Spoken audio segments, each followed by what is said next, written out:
From the headquarters of the Guild of Champions, this is the Becoming Thin podcast, and I am your host, Chris Terrell. And welcome to another week of your weight loss quest. How did the last week go for you, champion? What new challenges did you encounter? But more importantly, what failure did you go through? And what lesson did you get from that failure? Come on now. Don't let a perfectly good failure go by without you getting your lesson. The lesson's the reward for your troubles. Now, if you're new here, I've lost 125 pounds myself after an entire adulthood of chronic yo-yo dieting. Up, down, again. Then I finally got sick and tired of being sick and tired, fat, out of shape, unhealthy, and I decided to do something about it. And I made some permanent and meaningful and actual changes to my lifestyle, habits, routines, environment, community, and to my systems of belief. Because it's all of those things that created the results of my life. And if I wanted to become a thin, healthy, happy, and in-shape version of me, I was going to have to go change all of those. And now I'm here each week to help you do the same thing. Now, hey, so again, we've noticed I've changed the name of the podcast. And last week I spent talking about thin, and I've been talking about thin a lot in the Facebook group, and we will certainly be circling back around to talk about it. But what I really want to do is get back to the work. I know some of you, this using of the word thin has awakened a battle within you with your self-image and with your own concept of what you can and cannot do. And now you're having all these questions that float around your mind. It'd almost be easier to yell at me to stop using the word thin than for you to confront the reality, which is you actually do possess the ability to become thin, and you can want it, and it's okay. But some of you, you're not there yet, and that's okay. You have an entirely different journey that you need to go, and it's not my place to tell you that this is the right time. However, we got to get back to work. We got to start working on helping you achieve the body and life of your dreams, and I got a lot of things I got to teach you. With the Becoming Thin brand, I'm now going to be doing things a little bit differently. I'm bringing a team. You're going to start seeing other coaches getting involved. You're going to start seeing other products and other services, all designed to help rid the world of 100 million pounds. That's my goal. I want to rid the world of 100 million pounds. And your journey, yes, your journey, is a part of that. Eventually, there'll come a time where I'm going to want to have people help me know how much have I helped you lose, right? I want to know about that. But to do this, we've got to lose the weight for good, right? I want to free the world of the weight forever. I don't want to help you lose weight. You could lose weight forever. No, I want to help you become a thin person, which means you lost all the weight and you didn't gain it back. You stayed thin. That's what I want. For that to happen, you're going to have to change on the inside. You're going to have to change your beliefs, your principles, your philosophies. You're going to have to look at things differently than you did before. You're going to have to see something that you thought was impossible and go, I think it's possible. Like one of the things that you might think is impossible is joining the Becoming Thin Facebook group. Like that might seem impossible, but when you find out that it's actually free, you'll be like, what? Really? I can join that? Yes, you can. You just search Becoming Thin on Facebook and you should find the group. Go ahead and register and you'll be accepted into that group. Like, see right there, you didn't know that was possible. No, I can't help it. I couldn't help myself. That was fun. I like sneaking in the little plug for the thing. Also, becomingthin.com is live. So if you want to check that out, it's a new site. More resources are going to be coming there. I'm also getting ready to launch my newsletter, The Thin Line. And you can register for that at the bottom of the site. Just go to becomingthin.com, scroll to the bottom, just give me your name and your email, and I will, that'll sign you up for my newsletter that I'm going to begin sending out. I've been wanting to do a newsletter for years. I've never really gotten around to it, but I want to do it now. I got a lot to say. I got a lot to share. And I've been transcribing everything I've ever done. And it's like, wow, I got a lot of stuff here in writing. I could start sending this out on a newsletter. So I'm going to start pulling old podcast episodes from the first 200 episodes, and I'm going to repurpose them and work them into the newsletter. There'll be some listening guides like, hey, here's an article, and then you can go back to this episode of the podcast. So you can think of it like a companion tool to go along with the podcast. I'm really, really excited to have you start getting that. So becomingthin.com, scroll to the bottom, sign up for the Thin Line newsletter. All right, let's talk mindset, right? This is what you're here for, right? For a mindset first approach to weight loss. I know that's where the battle is won. So let's dive in. Weight loss alone will not guarantee happiness. Weight loss alone will not guarantee happiness. I've lost weight before and found myself not any happier than I was before. I lost weight and found myself happier than I had ever been long before I made it to the end of the journey. The fact is this: no number on the scale can heal a deeper wound or solve the stresses in your life. You could lose 50 pounds, but that's not going to solve your work stress. You know, if you never address the emotional or the psychological roots of these feelings of dissatisfaction, I assure you, a smaller body won't magically fix it. And this is important, especially when we're talking about the early stages of mindset work with approaching a becoming thin journey, is you can't tell yourself that happiness is waiting for you on the other side. Or I mean, I guess you can. Who am I to say you can't, right? You can. It's just suboptimal. It doesn't work as good. You see, when you put your happiness on the other side of losing weight, you might get over there and find that you're not ready to let yourself be happy. You're not ready to let go of things. You're not ready to let in things. And you might throw your happiness on the other side of another goal. I don't want you to do that. You can just chase your happiness now at the beginning. And so just know that. But let's talk about a really fundamental, important truth. That if you're going to tackle weight loss from a mindset first approach, you need to really, really latch on to this.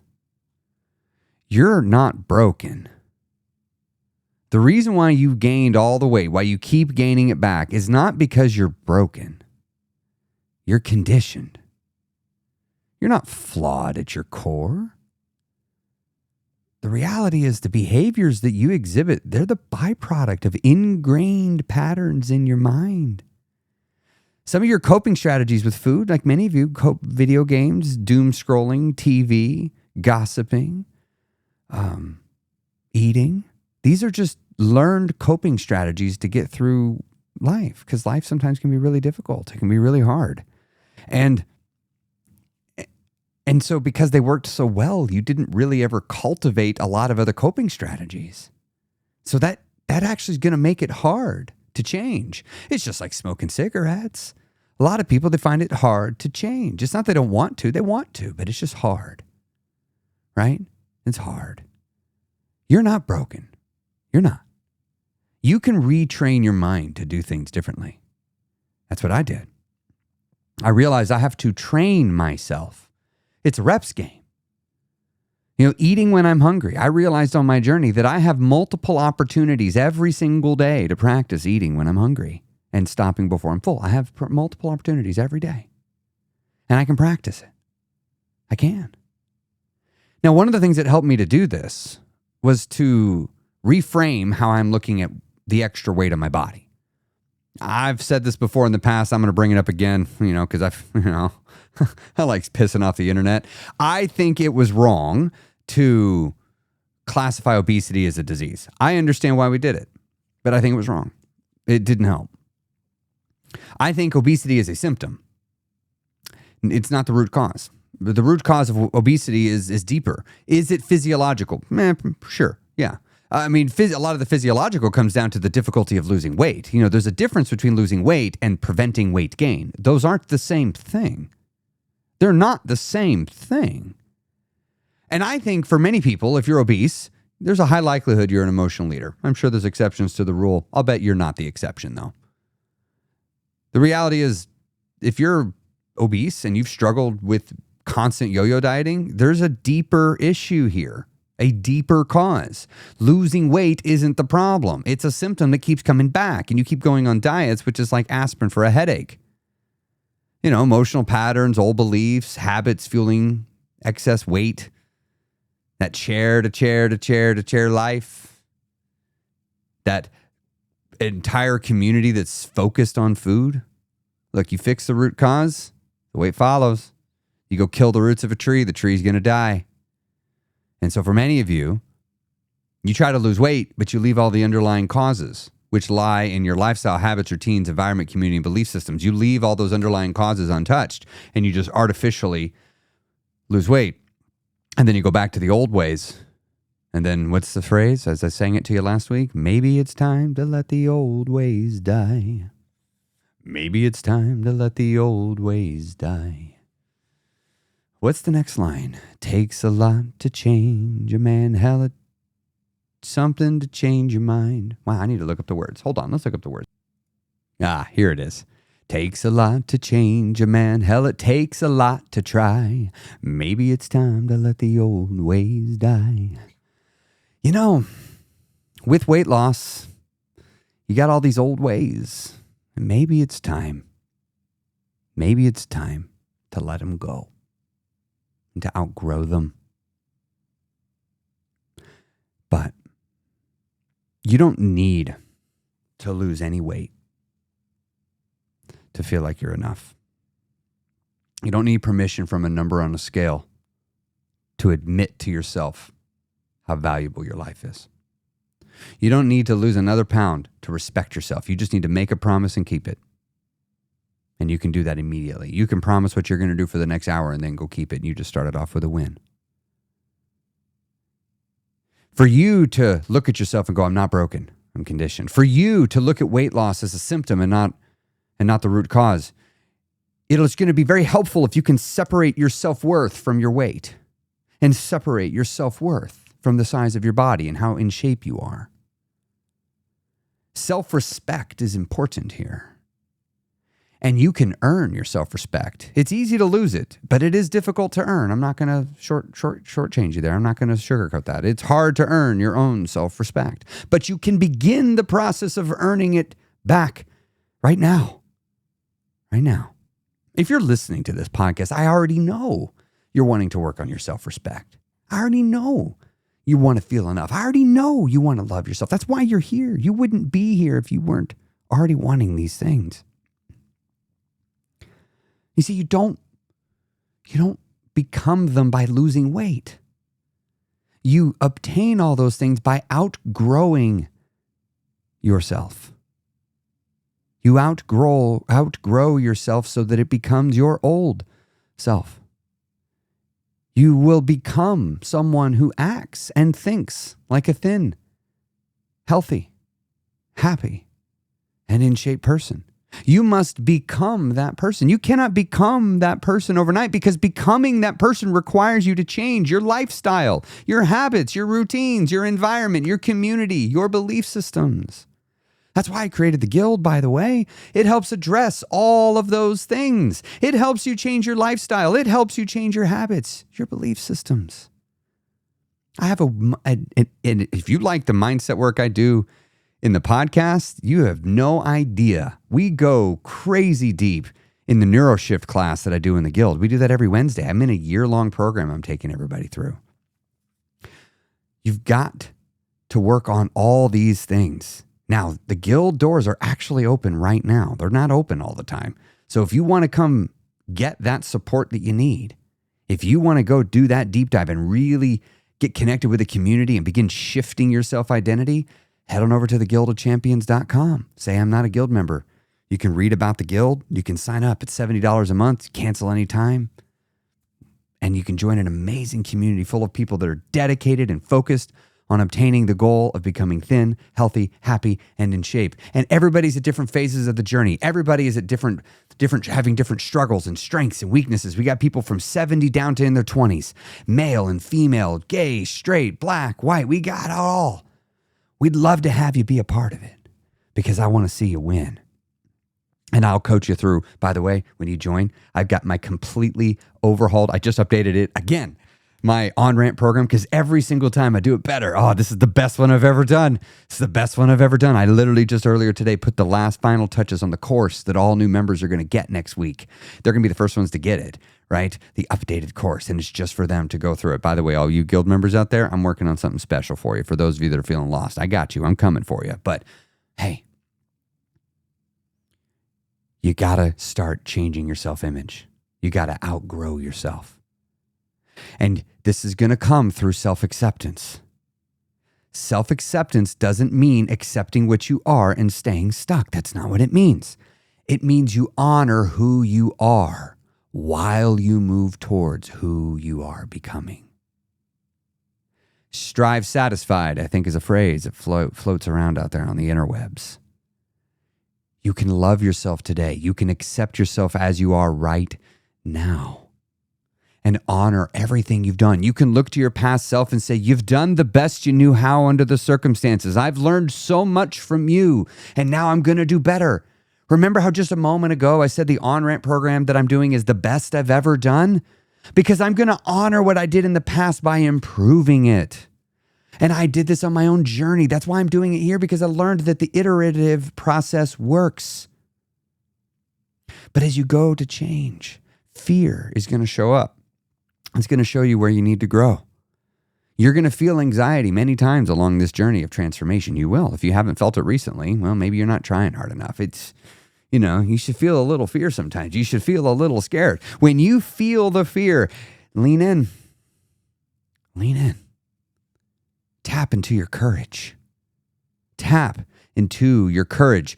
You see, fear denotes the boundary between your comfort zone and the growth zone. And when you hang out in a growth zone long enough, you transform. You become more. So, in other words, you need to lean into your fear. Do the thing that scares you. Does it scare you to admit that you want to be thin and to believe you can have it? Does that scare you? If it does, good. Does it scare you to think that you could go work out at night at the gym, that you could do it? Does that scare you? Does it scare you to say, I'm going to set the target at 1,800 calories a day finally? I'm at that point. It's time to lower it to there. I don't know how I'm going to do it. Does it scare you to set a calorie target that low? It should. That's the path to growth. You can do it, though. You can do it. Does it scare you to eat just 600 calories for lunch and say, okay, I'm not eating again for 4 hours and then I get 200 calories? Let's go. We can do this. Does that scare you a little bit? If so, good. Good. That means you're heading down the pathway to growth. You're leaning into the comfort zone, and you are going to transform as you do this. When you do the thing that scares you, it changes you the more you do it. But don't think that success is going to find you without you paying your dues. Part of the becoming thin philosophy is an acceptance that we have to pay our dues. We have to pay the price. The body is still limited by the laws of nature and thermodynamics. Your brain can say, I am the thin, healthy, happy, in shape version of me in my mind. You can do that all day long. But that's like the equivalent of like running east and saying, I'm looking for a sunset. I'm positive I'm going to get a sunset. I'm positive. I don't believe in toxic positivity and happy thinking. You got to have a good plan. You got to have a good plan. Sure, it might work out by chance, but why leave things up to chance? Strive satisfied. Be happy with who you are now.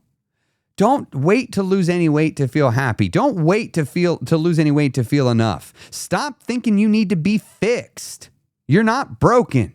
You're just conditioned. That's something that you can recondition. You're always reconditioning yourself. You can love who you are and still want to change. You can love your house and still want to upgrade your kitchen. You can still want to do it.